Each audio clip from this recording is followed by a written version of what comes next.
আসসালামু আলাইকুম, my name is Saeed. তোমরা কি বিশ্বাস করো যে এলিয়েন আছে? আর যদি থাকে তাহলে কি এখন পর্যন্ত আমরা এলিয়েন সম্পর্কে কোনো ধারণা পেয়েছি দেখি পাইনি? তো এটা আলোচনা করবো। তো প্রথমেই আমাদের ওড়িশার শহরে কিন্তু দুটো ছেলে বাস করত। তো তারা একদিন কিছু অদ্ভুত টাইপের প্রাণী দেখতে পেয়েছিল। তারা মানুষের মধ্যে স্ট্রাকচারটা কিন্তু মানুষের মধ্যে ছিল। তো যখন তারা একটা দেখলো তারা তো একেবারে অবাক হয়ে গেছে আর কি, basically surprise, they are extremely surprised. তো আফটার দ্যাট তারা পরের দিন কিন্তু তারা একটা স্কেচ বানিয়েছে। যেহেতু এই টাইপের এলিমেন্টস গুলো আগে কখনো দেখে নাই তারা, তো তারা একটা স্কেচ বানিয়েছে। যে স্কেচটা প্রায় এলিয়েন্স এর মতোই, এবং এখান থেকে আমরা একটা ধারণা পাই যে এলিয়েন্স এর স্ট্রাকচারস গুলো কেমন আসবে। তো এখানে এই টাইপের স্ট্রাকচার ছিল, এবং এখানে নাসারাও কিন্তু বলেছে যে প্রায় 2 ট্রিলিয়ন গ্যালাক্সিস কিন্তু আমাদের স্পেসে প্রেজেন্ট আছে এখন পর্যন্ত। আমাদের যে মহাবিশ্ব, মহাজগৎ, যেখানে কিন্তু প্রায় 2 ট্রিলিয়ন গ্যালাক্সিস প্রেজেন্ট আছে, এর থেকে বেশি হতে পারে অ্যাপ্রক্সিমেট। তো সেই অনুযায়ী যদি আমরা ক্যালকুলেশন করার চেষ্টা করি, এলিয়েন থাকার সম্ভাবনা প্রায় 100%। চলো এই জিনিসগুলোকে আমরা জানি সায়েন্সের মাধ্যমে। Definitely, there is no evidence for alien life on Earth. Take a look at this viral video from La Junta in southeastern Colorado.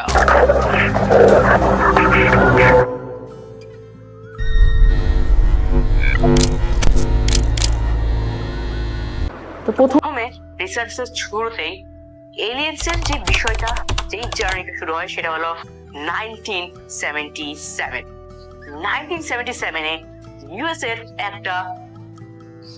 একটা ল্যাবরেটরিতে কিছু সায়েন্টিস্টরা তারা দেখতে পারে যে ইউএস এ যেই ল্যাবরেটরিতে আছে ওখানে কিছু মডার্ন টাইপের সিগন্যালস আসতেছে আর কি। সিগন্যাল কেউ একজন পাঠাইছে, যে সিগন্যালস দেখে তারা surprised. Actually they are actually surprised. কেন? কারণ তারা এই টাইপের সিগন্যালস, মানে ওই সময় 1977 এই টাইপের রেডার সিগন্যালস গুলা আগে কিন্তু কখনো দেখা যায় না। এটা এমন একটা modern radar systems, radar technologies যেটা আগে কখনো দেখা যায় নাই। তারা তো একেবারে অবাক হয়ে গেছিল। কিন্তু এখান থেকে আমরা যেহেতু ওই সময় টেকনোলজি এত আপডেট ছিল না, তো সেখান থেকে আমরা এলিয়েন্স এর কোনো প্রুফ কিন্তু তখন পাই নাই। ওই সিগন্যাল এত পাওয়ারফুল ছিল, যেটা এখন এটা অনেক পাওয়ারফুল ছিল। তো সেখান থেকে আমার কোনো প্রুফ হয় না, কিন্তু এই সিগন্যালের নামটা দেওয়া হয় দ্য ওয়াও সিগন্যাল। এবং এই জিনিসটাই এই রোড ধরে কিন্তু 1980-তে একটা সায়েন্টিস্ট বই লিখেছিল, যেটার নাম হলো দ্য রসেল ইনসিডেন্ট। এখন এই বইটা যিনি লিখেছিলেন তিনি বলেছেন যে একদিন রাতে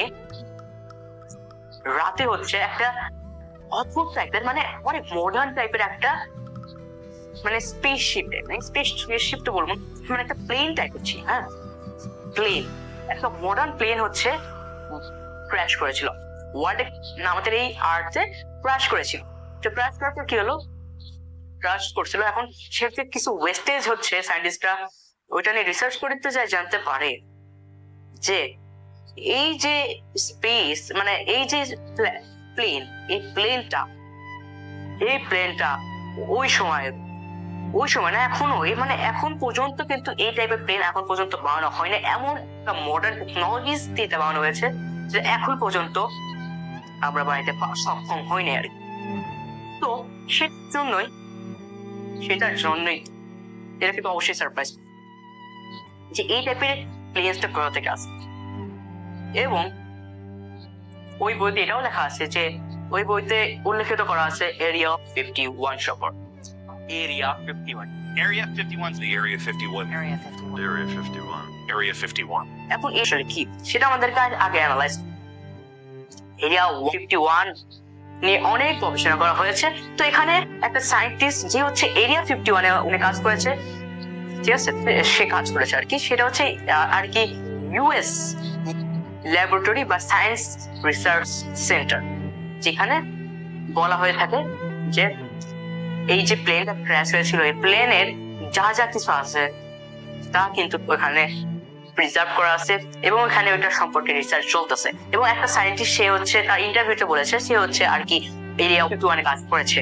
সে বলেছে যে এখানে এখানে হচ্ছে এই যে রিসার্চ সেন্টার 151 এ এখানে হচ্ছে কি করা হচ্ছে, তোমাদের এলিয়েন সম্পর্কে রিসার্চ করা হচ্ছে। এলিয়েন একটা আছে, ওই প্লেনে এলিয়েন ছিল আর কি। হ্যাঁ, ওই এলিয়েনটাকে হচ্ছে তারা ওই জায়গায় নিয়ে যায় রিসার্চ করছে।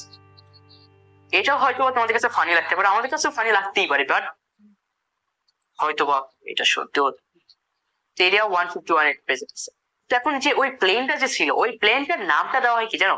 The UFO. ইয়েস, যেটা এখন আমরা অনেক বুঝজনই বলে থাকি যে এলিয়েন স্পেস, এটাই হলো নাম দেওয়া হয়। এই প্লেনটা ক্র্যাশ করার পর কি হয়, যেহেতু এটা একটা মডার্ন টাইপের একটা ছিল, একটা মডার্ন টাইপের প্লেন ছিল, যেটা এখন পর্যন্ত আমাদের আবিষ্কারের মধ্যে নাই, তো যার কারণে এটাকে বলা হয় দ্য ইউএফও। তো এভাবে জিনিসটা আগে বাড়তেছে। তো দেখতে হবে যে সায়েন্স কি বলে। তো এখানে আমি একটু তোমাদের কোশ্চেন করি, সেটা কিন্তু আমি দিচ্ছি। তো দেখো কোশ্চেনটা কি, is on the earth have life? আর্থে কি অনলি এই যে লাইফ আছে, নাকি অন্যান্য যে আমাদের গ্যালাক্সিস প্ল্যানেটস আছে এদের মধ্যেও লাইফ আছে?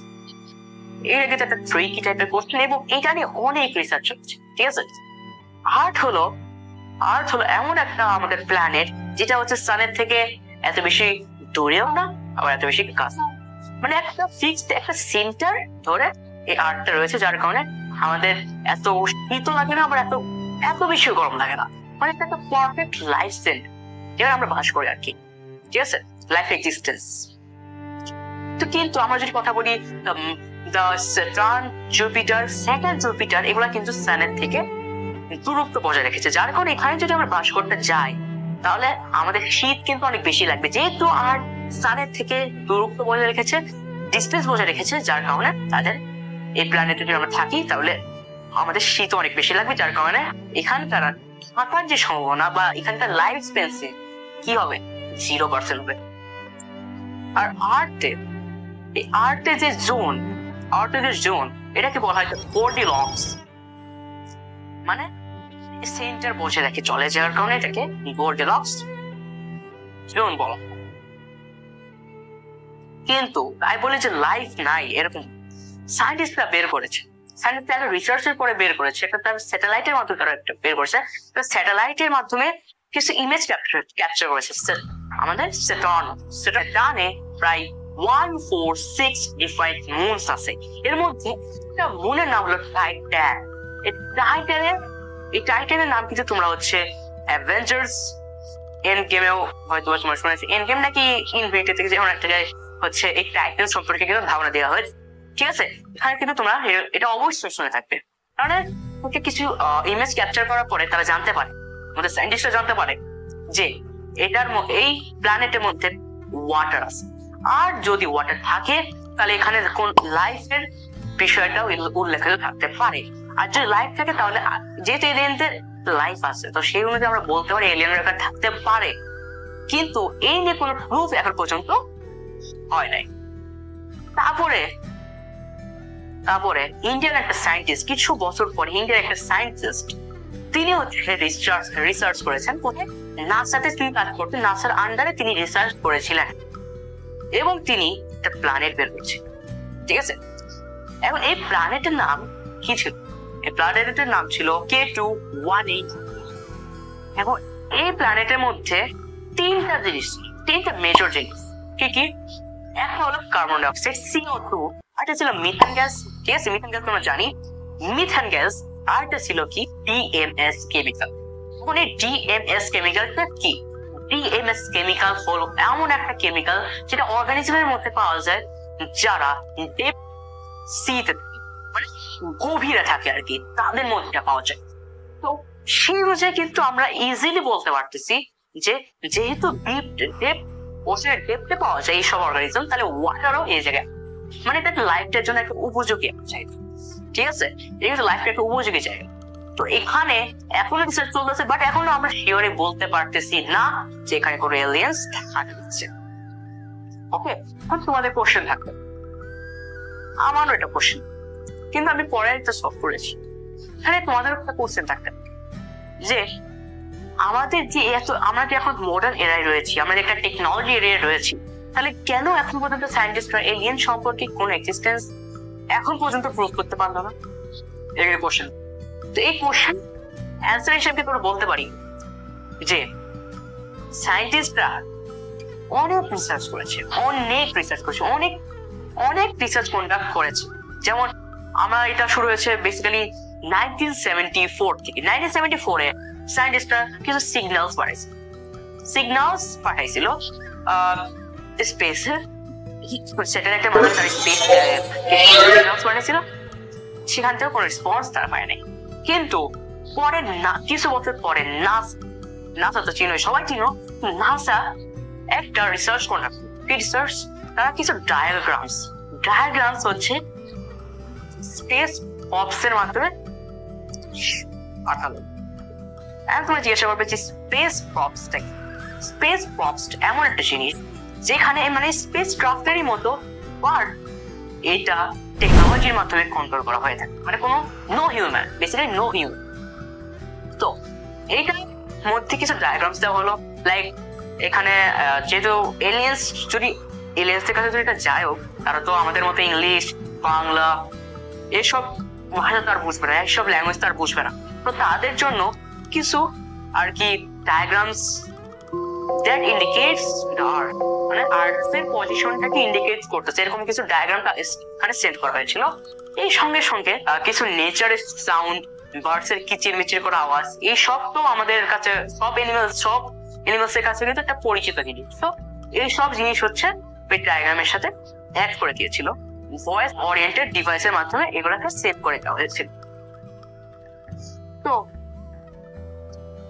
এইটা করা হয়েছিল কারণ এটা হচ্ছে স্পেস প্রপস এর মাধ্যমে সেন্ড করা হয়েছিল, যেন যদি কোনোদিন কোনো জায়গায় কোনো প্ল্যানেটসে যদি এটা ক্র্যাশ হয়ে যদি ওইখানে পরে আর্টিফিশিয়াল লাইফের কোনো চিহ্ন থাকে, তাহলে তারা হচ্ছে সেই বিষয়গুলো দেখে তারা আর্টস এর খোঁজ করে আমাদের সাথে ইজিলি কাজ করতে, মানে আমরা তাহলে ইজিলি এখান থেকে ইন্ট্রোডিউস হতে পারবো।